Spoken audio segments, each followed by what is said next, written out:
जैसा नीतू का मामला भी आया है, ज़्यादा दिन भी नहीं हुए हैं। नीतू को किस तरीके से उनके पिताजी और माताजी आरोप लगा रहे हैं कि दुष्कर्म करके उसे फेंक दिया गया। ये बहुत दुर्भाग्यपूर्ण है। कोई भी हत्या है तो उसको इंसानियत के चश्मे से देखा जाना चाहिए, किसी भी जाति की हो, किसी भी धर्म की हो। और जब प्रदेश का मुख्यमंत्री किसी माफिया के गिरोह में शामिल हो जाए तो आप खुद समझिए कि उस प्रदेश में क्या कानून व्यवस्था की हालत हो। इन लोगों को पकड़ा भी गया है लेकिन उनके खिलाफ ऐसा कोई पुख्ता सबूत नहीं है। ऐसा लग रहा है कि वहाँ की जो पुलिस है वो खाना पूरी कर रही होगी। दो ही बात हो सकती है, या तो आत्महत्या या हत्या, है ना। नहर जाके कोई लड़की का कैसे होगा।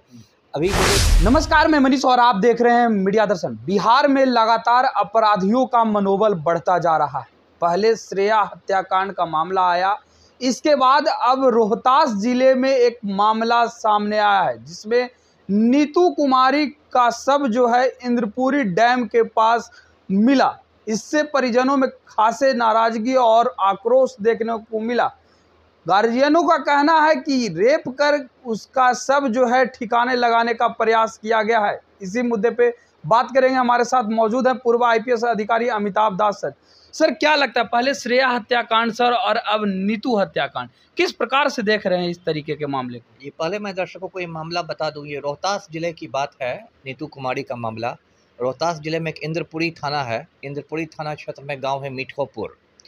उसी मीठोपुर की नीतू कुमारी रहने वाली थी। वहाँ एक ग्रामीण है कमलेश कुमार, उनकी ये बेटी थी, 19 वर्ष की थी। अभी 3 दिन पहले की बात है ये कि ये निकली घर से, किसी से मोबाइल पर बात हुई, उससे घर से निकली और उसके बाद गुम हो गई।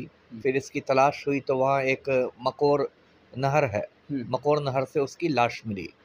अब देखिए, तो मामला अभी एक श्रेया कांड भी काफ़ी चर्चा है बिहार में, उससे काफ़ी मिलता जुलता मामला है। श्रेया कांड औरंगाबाद जिला का था। वहाँ नबी नगर थाना क्षेत्र में श्रेया रहने वाली थी। वो भी इसी के आसपास की उम्र की थी, 11वीं की छात्रा थी। वो भी ऐसे ही घर से निकली और फिर लापता हो गई और उसकी लाश फिर इंद्रपुरी डैम के पास नहर में मिली। तो दोनों में काफ़ी, मतलब ऐसे देखिए तो काफ़ी समानता है। दोनों एक कम उम्र की लड़की की हत्या का मामला है, दोनों में पानी में लाश मिलने का मामला है।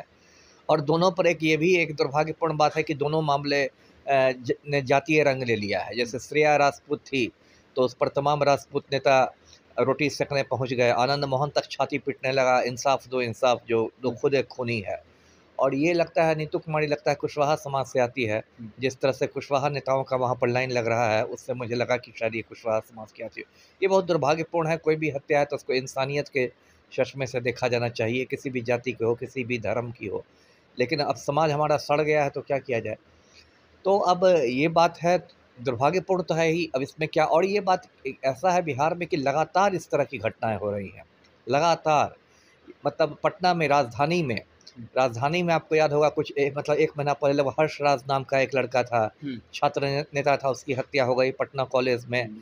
दिन दहाड़े डंडा और ईंटों से कूच के मार डाला गया। और उसके पहले मतलब अब इतनी इस तरह की हत्याएं हो रही हैं कि अब गिनाना मुश्किल हो गया है। लेकिन ये तो होना ही है, क्योंकि अब मैंने पहले भी कहा है कि जब जिस राज्य का हमारे जो मुख्यमंत्री हैं पलटू राम, है ना, वो शामिल हो गए हैं अनंत सिंह के गिरोह में। और जब प्रदेश का मुख्यमंत्री किसी माफिया के गिरोह में शामिल हो जाए तो आप खुद समझिए कि उस प्रदेश में क्या कानून व्यवस्था की हालत होगी।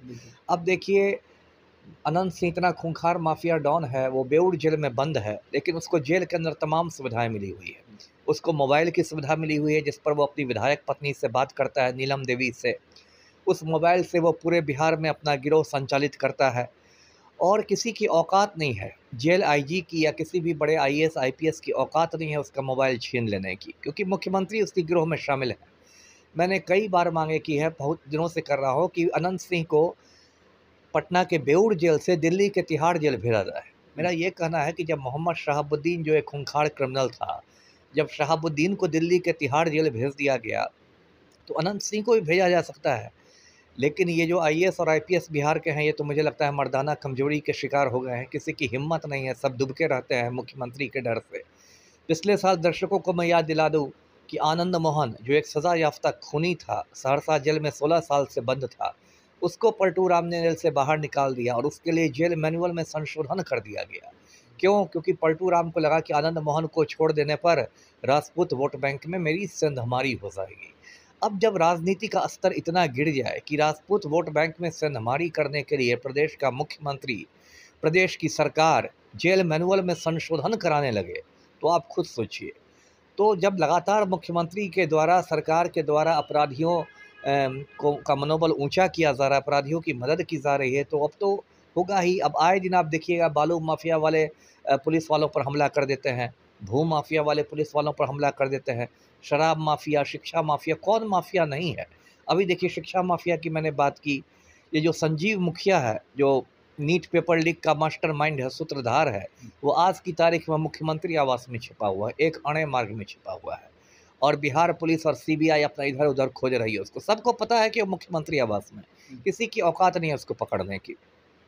यही हाल बालू माफिया का है, यही हाल मतलब शराब माफिया का है। जब से नशाबंदी हुई है बिहार में, शराब माफिया इतना बढ़ गया है, जो भ्रष्ट पुलिस वाले हैं मालामाल हो गए हैं जी। लेकिन अगर बात की जाए सर, तो श्रेया मामले में जितना ढिंढोरा पीटा गया, जितना दिखाया गया, राजपूत समुदाय के नेता पहुंचने लगे और कहे कि इंसाफ नहीं मिलेगा तो हम लोग धरना पर बैठ जाएंगे, बड़ी बड़ी बातें की, लेकिन स्थिति क्या हुई? अभी तक कोई फैसला नहीं लिया गया कि क्या हुआ है, क्या नहीं हुआ। 2-3 लोगों को पकड़ा भी गया है, लेकिन उनके खिलाफ ऐसा कोई पुख्ता सबूत नहीं है। ऐसा लग रहा है कि वहाँ की जो पुलिस है वो खाना पूरी कर रही है।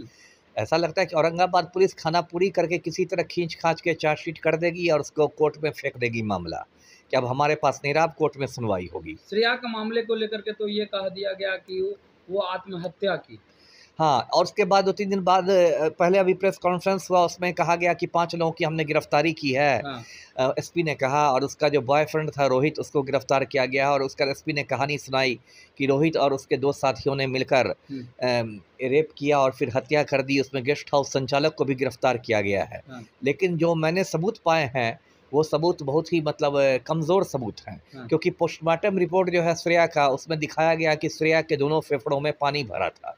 इसका ये मतलब हुआ कि नहर में गिरने के बाद भी वो सांस ले रही थी। तो एसपी का ये कहना कि उसकी हत्या करके नहर में फेंका गया है, वो पोस्टमार्टम रिपोर्ट से प्रमाणित नहीं होता है।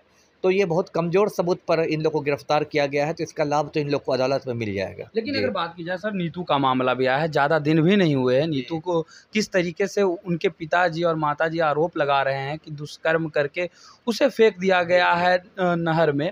तो इस तरीके का घटना, और ख़ास करके अगर देखा जाए तो शाहाबाद की धरती पर लगातार हो रहे हैं सर। नहीं, सिर्फ शाहाबाद की धरती नहीं, अब ये तो श्रेया वाला मामला तो औरंगाबाद का था, शाहाबाद से बाहर का था। सिर्फ शाहाबाद की धरती पर नहीं, ये पूरे बिहार की बात है, या बिहार से भी आगे मैं तो कहूँगा कि अब पूरे देश में ये मतलब पैटर्न हो गया है। अब देखिए, जो हमारे प्रधानमंत्री हैं नरेंद्र मोदी, बलात्कारियों के साथ मजबूती से खड़ा रहते हैं। आपको याद होगा, दर्शकों को याद होगा कि 1-2 साल पहले गुजरात में बिल्किस बानो के बलात्कारियों को समय से पहले छोड़ दिया गया था, है ना। बिल्किस बानो के 11 बलात्कारियों को बम्बई हाई कोर्ट ने उम्र कैद की सज़ा सुनाई थी। लेकिन नरेंद्र मोदी जी बलात्कारियों से इतना प्रेम करते हैं कि बिल्किस बानो के 11 बलात्कारियों को समय से पहले रिहा कर दिया गया। बाद में जब सुप्रीम कोर्ट के जूते पड़े सरकार को, तब जाके उनको फिर से जेल भेजा गया। जब सुप्रीम कोर्ट में बिल्किस बानो ने चुनौती दी और सुप्रीम कोर्ट ने कहा कि बिल्कुल गलत हुआ, आप इस तरह छोड़ नहीं सकते, तब उन 11 बलात्कारियों को फिर से जेल भेजा गया। इसी तरह आपने ब्रजभूषण शरण सिंह मामले में देखा। ब्रजभूषण शरण सिंह जो भाजपा का गुंडा सांसद था, कुश्ती महासंघ का अध्यक्ष था, महिला पहलवानों की छाती दबाते घूमता था, छाती दबा के जय श्री राम बोलता था, और आखिर तक दिल्ली पुलिस ने उसकी गिरफ्तारी नहीं की।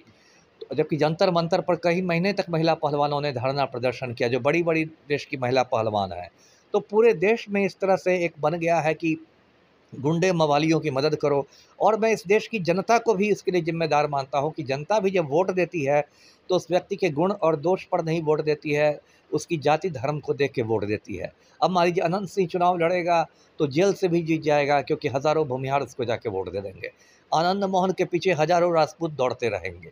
तो जब आप अपनी अपनी जाति के गुंडे मवालियों को, खूनियों को हीरो बना दीजिएगा, नायक बना दीजिएगा, तब तो ऐसा ही समाज बनेगा ना क्या हमारा। लगता है सर, रोहतास में जो नीतू का मामला हुआ है उसमें हत्या का कितनी आशंका है और क्या षड्यंत्र लग रहा है आपको? देखिए, ऐसे प्रथम दृष्टिया तो अब मुझे यही लग रहा है कि हत्या ही हुई होगी।